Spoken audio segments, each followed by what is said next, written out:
السلام عليكم ورحمة الله تعالى وبركاته. أحبتي في الله، مرحبا بكم على قناتكم سوري سور جاتو أو مطبخ نيلة. عدت إليكم بعد غياب طويل، نعتذر البنات مي كنت مريضة، أجريت عملية جراحية مي توا الحمد لله أصبحت بخير وعلى خير. توحشتكم توحشتكم توحشتكم بزاف بزاف بزاف. جيتكم وعدت إليكم بوصفة من أروع ما يكون، اللي هي محلبية الخوخ. تحلية جد سهلة وجد بسيطة وجد خفيفة، ولكن لذيذة للغاية. نتمنى أنكم تجربوها وتعطوني أراءكم، وكذلك نتمنى أنكم تنضموا لعائلة سوري سور جاتو أو مطبخ نيلة. بسم الله وعلى بركة الله. نبداو أحبتي في الله باش نبداو بأول جزء من الوصفة، اللي هو راح نحضروا فيه هنايا الخوخ. هنا أخذت علبة من الخوخ المصبر بالسيروم تاعو. تاخذوا أي فاكهة مصبرة كيما هكا في علب كيما تحبوا، إن كانت الجاز أو أناناس أو ابريكو اللي هو مشماش، اللي تفضلوه. مش بالضروري هنايا انا اخذت خوخ انتم تاخذوا خوخ، لا بالعكس. هنايا عندي علبه كبيره من الخوخ المصبر بالسيروم تاعو بوزن 470 غرام. عندي كيس من السكر الفانيلا منكه بزهره البرتقال.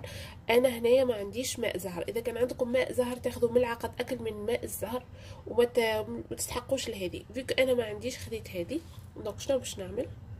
هنا يا حبايبي في كاسرول راح نحط علبة الخوخ متاعي بالسيروم تاعها كاملة هكا، وراح نضيف لها كيس السكر فانيلا المنكه، ونحطها على النار لمدة ربع ساعة. نخليها تغلي ربع ساعة.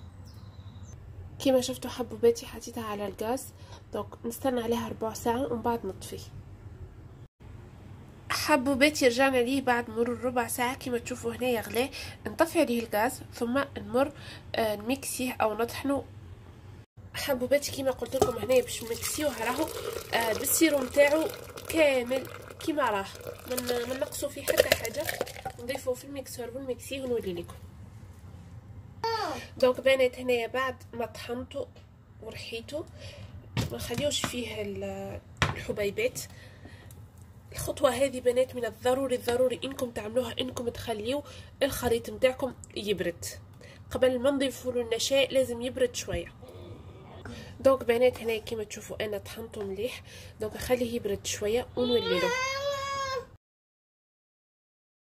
احبتي في الله، هنا كما تشوفوا الخوخ نتاعي برد. نضيف له 2 ملاعق اكل من النشاء ونخلطه مليح مليح. من الضروري انكم تخليوه يبرد، سينو النشاء راح يعمل لكم كتل في الخوخ ويجيكم ماهوش باهي وماهوش حلو. دونك نخلط خلطه مليحه ومن بعد نحطه على الغاز على نار متوسطه، ونستمر بالتحريك حتى لين يثقل الخليط ونتحصل على كريمه. بطبيعة الحال كما قلت لكم على نار متوسطة، ونستمر بالتحريك حتى لين نتحصل على مزيج متماسك.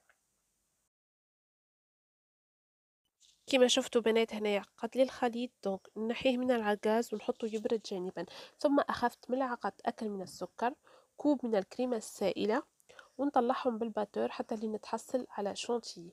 ملعقة أكل من السكر، كوب من الكريمة الباردة، ونطلعهم بالباتور حتى لين نتحصل على كريم شونتيي.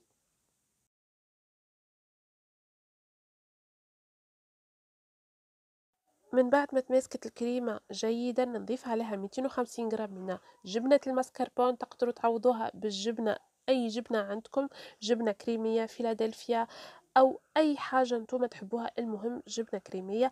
ونكمل نخفق كامل العناصر مع بعض حتى نتحصل على كريمة متماسكة.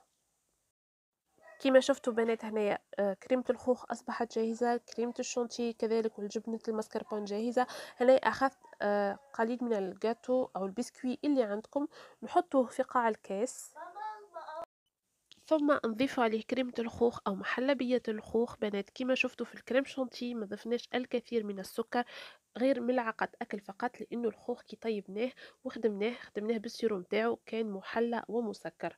دونك هنايا ضفت حطيت الكريمة الشانتي بالمسكربون، حطيتها في كيس حلواني، ونضيفها على آه، كريمة الخوخ.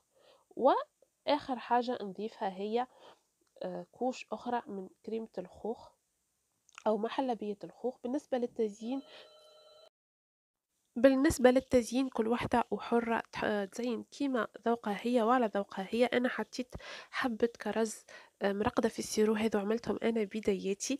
كيما شفتوا هنا راح نعاود معاكم واحدة أخرى. تقدروا تعملوا واحدة كوش من كريمة الخوخ، ثم كوش من كريمة الماسكربون، وواحدة أخرى من الخوخ. تقدروا تعملوا كيما تحبوا، أنا عطيتكم example، تقدروا تعملوا كيفه أو تغيروا، لكم الاختيار بنات. كل واحدة تتفنن كيما قلت لكم. كل واحدة تحلية جد رائعة وجد سهلة، وفي المذاق رائعة من أروع ما يكون. نتمنى إنكم تجربوها وتعطوني أراكم. ما تنسوش تخلوا لي تعاليقكم الجميلة ومساجاتكم الحلوين. إلى هنا دمتم في رعاية الله وحفظه. وبطبيعة الحال إذا كنتم أول مرة تزوروا القناة نتمنى إنكم تشتركوا وتفعلوا الجرس، وكذلك تخليوا لايك كبيرة للفيديو.